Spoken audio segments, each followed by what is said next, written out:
Ousmane Sonko nee na ñi nekk ci biir Pastef tey def ay mbir yu sew ci suuf. léeg-léeg nga nit jàpp ni Ousmane ma ngay nelaw gaa yaa ngi def ay affaire moom yëgul. amul lu fi xew te yëguma bu ngeen àndeek man nag ñu am fu ñu jaar mu métti woon lool ma digoon leen ni bu soobee yàlla dinañu jàll ba yàlla jàll lañu tey ngeen ñu war a gën a wóolu xam nañu lépp xam nañ. kon bu dee defkat nga toogal si seetu nga xool sa bopp rek te sëgg li ngay def ki nga koy def yëg na ko de te li gën a bon ci àdduna mooy ñu xam ni yow mii defkat nga xam ni yow defkat nga ñu bàyyi la ci biir da ngay rus yow. waa pro suñ président bii di Bassirou Diomaye Faye bi mu la waxee day invité député yi fële ca palais pour ñu ndogoondoo loo ko waxoon. dama ko ne président loolu c'est pas une bonne idée su ma sañoon ñu bañ koo def. wante teewul président def na ko de la ko ca fekk nag bu vidéo bi gënee sori di ngeen ko xam en tout cas Cheikh Yérim Seck nee na. koom-koomu réew mi nasax na. Cheikh lu nasaxal koom-koomu réew mi. maanaam loolu la Ousmane Sonko di exprimer quand il dit aux étudiants du ma nangu chantage lenn rek la c'est pas que dafa bañ mais dafa mënul. te Ousmane Sonko ku dox ba fakastalu ci mbedd bi daanu sax ni moom la maanaam jamono ji ku ko ëpp problème ci Afrique gisuma ko lépp moom la. Cheikh Yérim Seck ci vendredi bii passé ca jàkkaarloo nee na Ousmane Sonko il nous a vendu du faux rêve maanaam daf ñoo dikk loo xamante ni duñ ci mës a teg suñu bët misaal bii la joxe. maanaam comme ni ko Ahmed Khalifa Niass doxee nee dafa am jigéen boo xam ne dafa rafet am benn jëkkër ji di ko jox dépense di def ay cadeau di def ci ay mbokkam ak yëpp mu xëy suba gis benn waay bu rafet bu neex làmmiñ mu topp ko di génn ak moom ba tas ak jëkkëram dem sëy ak waa ji te waa ji gëmloo ko lu ne waa ji bu lay jox dépense 1 million man su ma ñëwee 100 millions laa lay jox mu ñëw far ndekki sax mënatu koo am et c'est exactement ce qui s'est passé. lii de mooy muñ leen waa ji teg na leen dil mais teewul ba tey daa mel ni sénégalais yi moom lañ bëgg de ndax démb ci waxtaan ak patriote foo ubbi Ousmane Sonko ngay gis mais réew mi kuy président. li wér te wóor mooy Cheikh Omar Diagne moom nee na ba ñii dañoo war a criminaliser mbirum góor jigéen ñi parce que Sénégal actuellement. le Sénégal ne combat pas l'homosexualité lii mooy la vérité. maanaam li mu bëgg a expliquer ci gàttal mooy mbirum di sur loi bi ab yére la buñ ko sànq. mais mbir mi góor jigéen ñi la gën a arrangé que ñun ñi nga xamante ni ñoo ko bañ. sama bopp baa ngi metti sax te commencé souligner sujet yi lundi tay bi nar na 10 ans. en tout cas Ousmane Sonko démb ci sortem bi dankaa fu na képp koo xamante ni da ngaa foog ne am nga ndombal tànk bu tim Pastef. du parti bi mooy daw ci kannaaw ab nit ak koo munti doon. waa tim que ça sujet yi dafa bëri ay ca ñu dem ziar suma gars yi dal leen jàmm ci suñu chaîne YouTube Archi Que Ça TV mbokkum bu fekkee abonné wu gon looy xaar abonné parce que chaîne bi ci divertissement la ñuy wax ci actualité ak bépp sujet boo xamante ni dina intéressé réew mi balaa ñuy commencé aimer vidéo bi gis nga c'est très simple abonne-toi parce que man ak waa Tim Que Ça benn sujet de la raw waa Tim Que Ça démb nag pro laataa muy wax que ça soit intro la njëkk a def comme man ni may def pro nag daa mel ni mi ngi may suivre. ci di leen indil ay information ci laa dëkk ba indil leen tawfeex gii nga xamante ni foog naa ne dina arrangé képp kuy célibataire muy www.farata.net farata.net site de rencontre la boo xamante ni mën nga fa waxtaan ak nit ba dëgg ak moom projet mën nga fa waxtaan ak nit ba def ak moom lu nekk ci àdduna wante surtout takkante ay soxna ci diir bu gàtt bi nga xamante ni créé nañ li nga xamante ni mooy farata.net yàggul wante takk nañ fi sëy bu nekk donc képp koo xamante ni sérieux ak fulla moo la tax a jug demal ci www.farata.net xeet boo bëgg am na fa taille fine 3G 4G yaay choisir wante lépp ci fulla ndax foofu lépp sérieux et de vous à moi je pense qu'il a fait une introduction franchement très intéressante ndax ci li muy woo nit yi foog naa ne ñëpp ci lañ war a nekk te mooy liggéey pour que suñu Sénégal gën a jag donc balaa may dugg ci actualité yi wala boog ci sujet yi par rapport ak mbir yu am solo yi nga xamante ni wax na ko dem parce que comme à chaque fois gars yi yenn saa yi duñu am jotu di suivre émission yi xam nga du commencement à la fin wala boog du début à la fin parce que affaire yi day nekk ay 2 heures de temps 3 heures de temps damay dem jël ci yenn parties yi gën a captivant ñëw leeralal ko Sénégalais yi bu ko defee man ak yéen ñu waxtaan ci introduction bi lii la ubbeewul. képp koo xam ne am na doole moo tax Afrique benn yitte rek la waroon am Sénégal jiitu ci mooy jublu ci liggéey wàññi coow li wàññi wax ji wàññi politique bi ak combine politique yi est-ce que ñun nous sommes à la hauteur de ces enjeux boo xoolee coow lépp ci Sénégal ay waxu coalition diw ay waxu parti diw ay waxu xëcc nañu lii ana liggéey ana concentré wu sur l'essentiel loolu mooy tey enjeu bi nga xam ni moo war a nekk suñu bopp suñu bos muy lu mooy andi woon rek ci introduction mooy il faut qu'on soit à la hauteur des enjeux les enjeux ne sont plus aux combines politiques ou politiciennes les enjeux ne sont plus aux réclamations injustifiées nga xam ne réew mi liggéeyagul alal gu mu mën a séddale ba kenn ku nekk la muy laaj ñu mën ko koo jox na ñëpp jublu ci liggéey wàññi wax ji lu ko may nag la woon fa woon. gars yéen a ngi dégg sur ses propos il a même précisé que l'Afrique ba pare teg ni Sénégal daf cee war a jiitu temps yi passé gis naa yenn sondage yoo xamante ni def nañ ko selon pays CEDEAO yooyu ñu xool maanaam yenn pays ñoo ci gën a nekk en voie de développement wala boog en voie de croissance Sénégal bokkul sax ci 10 premiers yi c'est ouf c'est compliqué suñu dëkk bi actuellement li ñu nekk di dund moo tax gars yi xamu ba xam ñi ngi bàyyi xel croissance su dëkk bi ak dëkk bi naka lay doxee politiquement mais Sénégal bëri na ci ay côté yoo xamante ni léegi nii mi ngi ciy commencé di dellu ginnaaw de xaw ma nag ba xam c'est par rapport à nos dirigeants wala xaw ma ba xam dafa am rapport ak ñi nga xamante ni ñoom ñoo fi jógee xaw ma ba xam manque de civisme la xaw ma ba xam manque de éducation la côté yi ñu war a laal yëpp dafa bëri donc bu ñu focaliser wu parfois ci wax bi rek mais nañ xool naka la ñuy liggéeyee pour que suñ dëkk bi développé pour àgg ci yeneen dëkk yi te mën na nekk dëkk yi développé yëpp am na ay situation yu tar yu ñu doon dund mais pourtant dañoo góorgóorlu xeex ñoom ak seen ay population ba tax ñu jógee ci point A dem ci point Z wala ñu dem ci point Y lu war a mën a nekk la mais day commencer ci ñun surtout ñi nga xamante ni ñooy politique boo dee xool ci débat télévisé yi à chaque fois ay affaire u parti la ñuy wax xam nga ay affaire u coalition nangam ak sangam élection maire yi xaw ma yaakaar naa élection maire yi la je crois si je me trompe pas 2027 la élection présidentielle yi 2029 maanaam lii des na 1 an lii des na 3 ans mais pourtant gars yi ñi ngi préparé wu dès maintenant léegi Sénégal dañoo war a nekk chaque saison ñuy wax ci politique ah maanaam du lundi au lundi ba kañ quoi ba kañ pourquoi à chaque fois débat bi politiciens yi war ko occuper ba kañ loolu dafa war a jeex ñu àgg ci yeneen affaire yoo xamante ni moo am solo te mbirum coowal coalition yi ñëpp gis nañ que ni fi mu toll nii bëri na trop ci réew mi Ousmane Sonko joxe na ci point de vue am de. ceux qui sont dans cette coalition là kan moo ci mën a gagner benn cabine téléphonique donc pourquoi vous perdez votre temps avec cette coalition. ci pro gàtt noo def mu dugal ku foofu du ma fa yàgg waatim que ça laa koy bàyyeel. parce que nag li muy saafara mooy képp koo xam ne suñu borom dogal na nga am jafe-jafe néew kàttan mooy awrawu lax awrawu nooy képp koo xam ne boo dee sëy da ngay gaaw a àgg ak lépp loo xam ne jafe-jafe nerf sciatique la ak jafe-jafe ndigg fas gii bu suñu borom dogalee mu nekk sa ndigg incha allah rabbi lépp luy jafe-jafe yooyu suñu borom dina ko saafara fas gi nag la ma yàgg a wax ñett ñoo xam ne bokkuñu buñ ñëwee ne ma sëriñ bi li ñu waxoon gisuñu ko ci fas gi ma bàyyee joxe fas gi sama maam Cheikh Sidil Mokhtar moo ma ko jox te ñi ko jël ñëpp ñu ngi sant yàlla fas gi nag képp koo xam ne say mbir nata saafarawu mu tege sa loxo alal taxut nit jot si ñàkk alal taxut nit jot si li ñuy wax daal mooy képp koo xam ne am nga kër te am jafe-jafe néew kàttan jëlal fas gi. bu ñu dellusee ba tey ci ki nga xamante ni mooy suñ premier ministre xaw ma ba xam am na ay nit yoo xamante ni ñu ngi bàyyi xel ay propos am ak sotti yi nga xamante ni mi ngi koy def buy wax à chaque fois buñ ko laajee ci mbirum premier ministre mi ngi dànkaafu sénégalais yi de mais est-ce que dégg nañ ko mosoon na fi wax que ni président de la république bu demee ba gis ni doyatuma ko en tant que premier ministre mu bàyyi ma dem fi nga xamante ni mooy assemblée nationale parce que bu leen fàtte élection législative yi passé moom moo nekkoon tête de liste bu Pastef te majorité assemblée nationale bi ñoom ñoo ko yore donc même bu fekkee dem na ba nekkatul premier ministre mën naa dellu assemblée nationale continuer di liggéey démb la fois passée tamit ci ci question gouvernementale yi biir assemblée nationale waxaat na fa même wax bii nii démb aussi ci waxtaan moom ak pour patriotes yi ak partisans yi waxaat na fa même wax bii nii moo tax sama gars yi Ousmane Sonko bu ñu xëyee dégg ñu ni folli nañ ko fi nga xamante ni moom mooy poste premier ministre bu mu bett kenn wante nee na bu fa toogee ba léegi nii leen dong moo ko fa téye te mooy lii. parce que man j'ai pas de problème man poste premier ministre bi yàlla xam na ni la ma ci gën a ragal mooy su ma fi jógee parce que je dis avec humilité après 2 ans nous avons été un verrou contre énormément de choses le système chaque fois je le dis il est encore là te bés bu ma randoo mu def ne ma daan def man loolu moo ci sam problème man premier ministre jëluma ci salaire jëluma ci avantage suba ba ngoon jot damay liggéey ba bejaaw kon man je ne me focalise pas sur un poste particulier et je n'essaie pas de faire de l'ombre au président de la République. Le président de la République a son canal, am ses attributions, j'ai mes canaux, kenn ku ne mën na exister sans pour autant que keneen ki bañ a exister su ñu jàppee ni pour que le président existe il faut que le premier ministre disparaisse foofu juum nañu. Chacun doit pouvoir exister de par les attributions qui sont les siennes mu mat ko sëkk def ko keneen ki jàppale ko ci mu réaliser li mu war a def et c'est comme ça que je vois les choses. Maintenant situation bi ni mu posé wu nii si le président est aligné à son parti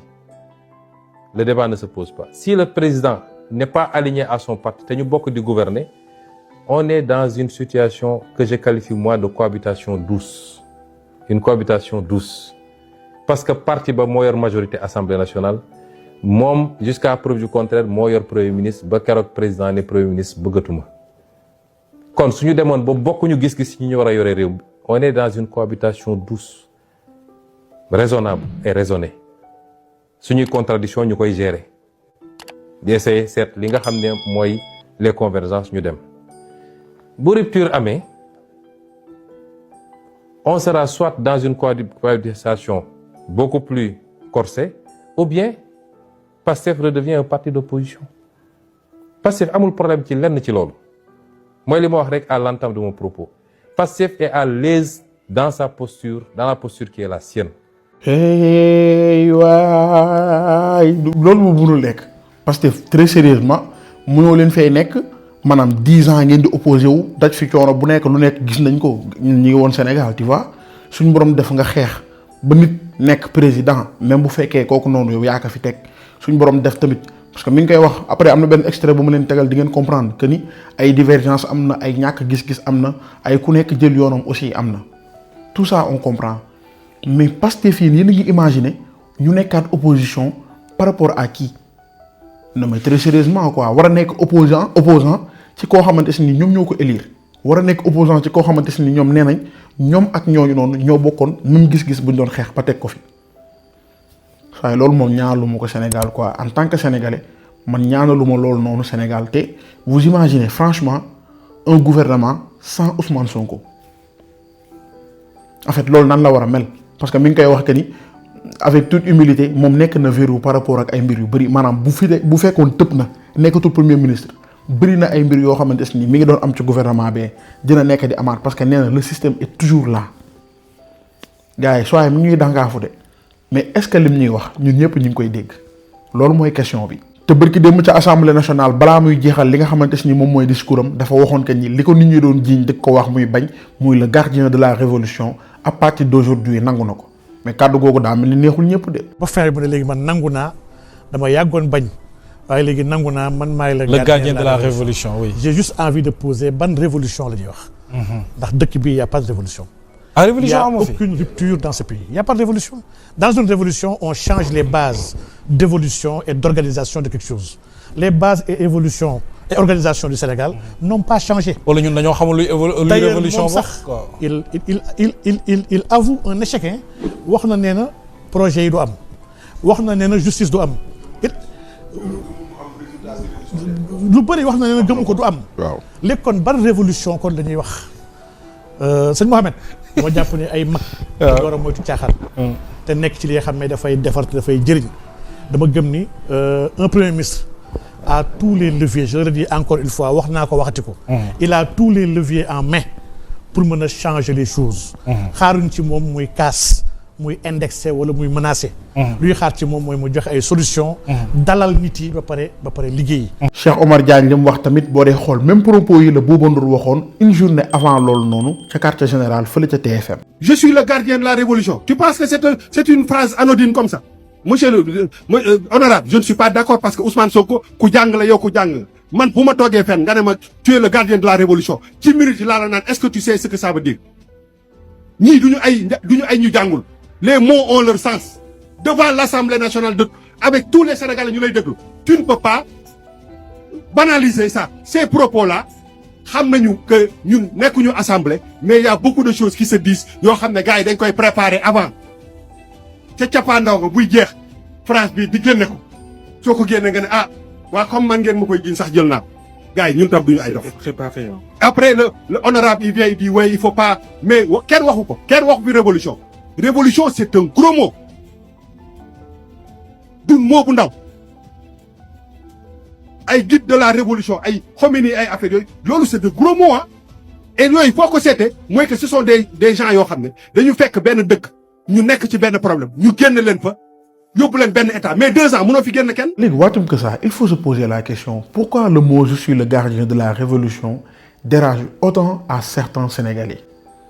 pourquoi te aussi hier comme à chaque sortie Ousmane Sonko fait des révélations yoo xamante ni kenn du ko xaar kenn du ko yaakaar parce que yenn saa yi coow day bëri ci li nga xamante ni moom mooy sénégalais yi par rapport ak ay mbir yoo xamante ni peut-être du gaaw a génn di ci wax mais heure boo amee occasion buy wax day leeralaale loolu semaine bii passé coow li fi amoon ñun ñëpp xamoon nañ ko ba Cheikh Bara Ndiaye mi ngi doon wax ni. ndaje moom man duma ci dem. maanaam jëralu ma déplacé maître Diomaye. maanaam Cheikh Bara Ndiaye moom il est radical jamono jii nii kenn mënu koo jubóoleeg président Diomaye nii la def moom mu def nii li ko waral mooy président Bassirou Diomaye Faye dafa waxoon que ni dafay organiser benn ndogu def na ko déjà éviter ñi nga xamante ni ñoom ñooy député yi fële ca palais de la république wante ba mu ci laajee conseil ki nga xamante ni mooy suñ premier ministre moom nee na lii la ko tontu woon ba loolu moo tax gisuñu ko ca ndaje ba waxu ci tamit. dama ko ne président loolu c'est pas une bonne idée su ma sañoon ñu bañ koo def moom defe naa fàttali na ko député yu barki dem ci liñ ma wax ma ne ko su ma sañoon ñu bañ koo def ñaar yi moo tax ma wax ko benn bi mooy waruñu koo def ci palais ba ndax njëkkoon na ma wax ni dafa bëgg a giseeg coordonnateurs yi ma ne ko loolu lu baax la li tax may nangu loolu mooy damay bañ mu mel ni man maa dox digganteem ak parti bi ndax moom président Diomaye mënul giseeg waa parti bi lu dul man joxe naa sama accord parce que ci wàllu parti bi man maay kilifa parti bi ci wàllu état moom mooy kilifa état bi am na loo xam ne mënuma ko ci état lu dul moom nangu na ko am na loo xam moom mënu ko ci parti bi lu dul man nangu naa ko mais su ma ko nee déedéet te bañ ci day mel ni damaa dox digganteem ak parti bi ma ne ko d'accord loolu baax na mu njëkk a gisee coordonnateurs yi ma dem fa lekk fa tàndarma ak ñoom parce que man teewe waxtaan bi far musuma koo yéene jàpp naa ni baax na ma bàyyi ko moom ak waa parti bi mu wax ñu dégg ñoom ñu wax mu dégg moo tax man waxtaan bi ci boppam dama noonu duma ko teewee waaye comme ndogu la ñu invité dinaa ñëw naan café lekk tàndarma bàyyi leen ñu yeggali seen waxtaan bu dee yeggaliwuñu mu def ko coordonnateurs yi bi ñu génnee ci waxtaan bi li ma ci dégg ci ay remontées amoon na ci ñu ci génn ak incompréhension wala sax déception bi ma waxee bu député yi ma ne ko ñaar moo tax ma jàpp ni mën nga koo bañ a def bu njëkk bi mooy ñun de dañ doon wax ni bëgguñu transformer palais de la république en siège du parti politique kon mun nga dem Azalaï wala beneen hôtel teeru bi wala feneen nga loué fa ngeen def ko fa muy benn ñaareel bi mooy bu dee li nga yàgg répété moom ngay waxaat ak ñoom mën na koo bañ a jar parce que député yi xam naa leen ñoo ëpp liberté te assemblée nationale dafay former nit politiquement di nga gis koo xam ne ku sedd la woon sax mais bu demee assemblée def fab diir rek politiquement da koy former mu xam liberté jàng li ñuy wax joute politique mooy wax nu mu tudd jëflante ci politique wax ñu tontu la nga waxaat te buñ fa demee wax ji demee neen ku ne bu génnee it dina sentir responsabilité wala rendre compte militants yi ak sénégalais yi te it wax yooyu jaratu ko léegi clarification am na kenn ku ne na dem ba jàpp ni lii jàpp naa ne lii yoon la wala lii du yoon mën naa ko defaraat mais dajewaat pour répéter les mêmes choses muy yeewaat yeneen yi jaru ko mu insisté ne moom il tient à les rencontrer te comme ndogu lay invité nit ku nekk fa nga dëkk ngay invité ndogu te moom palais la dëkk kon suy invité palais lay invité ma ne kon jarul may bañ ma ngoñ ci bañ bi parce que day mel ni damaa bëgg a dox digganteem ak parti bi ma bàyyi mu dem. ci àdduna mais président maa la koy wax au nom de tous les sénégalais ak au nom de waa Tim Kessa palais de koo fa de dañ na ko àll rek Senghor nekkoon na fa Abdou Diouf nekkoon na fa Abdoulaye Wade nekkoon na fa sa prédécesseur la ñuy wax di Macky Sall nekkoon na fa yow nga ñëw nekk 5e président de la République du Sénégal da koo àll rek bés da ngay dem keneen ñëw man sax bu fa déposé te waa Tim Kessa fa telloo on sait jamais da koo pare de te aussi waa Tim Kessa yi seetlu leen ci histoire du Sénégal ba mu daj président Bassirou Diomaye Faye bon xaw man sama seetlu bopp la daal sama remarque bopp laay def en tant que sénégalais parce que mun mosuma koo gis en tant que nit boo xamante ni day topp actualité yi depuis un certain temps mooy depuis la nuit des temps Sénégal bu mu dee Sénégal ba léegi maa ngi soog a gis président Bassirou président bu invité ay nit biir palais de la République foofu nga xamante ni nit juddu na nekk Sénégal ba génn àdduna musu faa teg tànkam ci buntu bi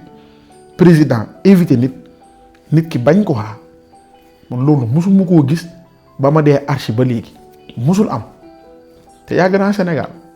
ma laaj la yow waa Tim Kasa wala boog yow mi may suivre nii balaa may tëj bu la président Bassirou Diomaye Faye invité woon pare nii yow di nga dem oui ou non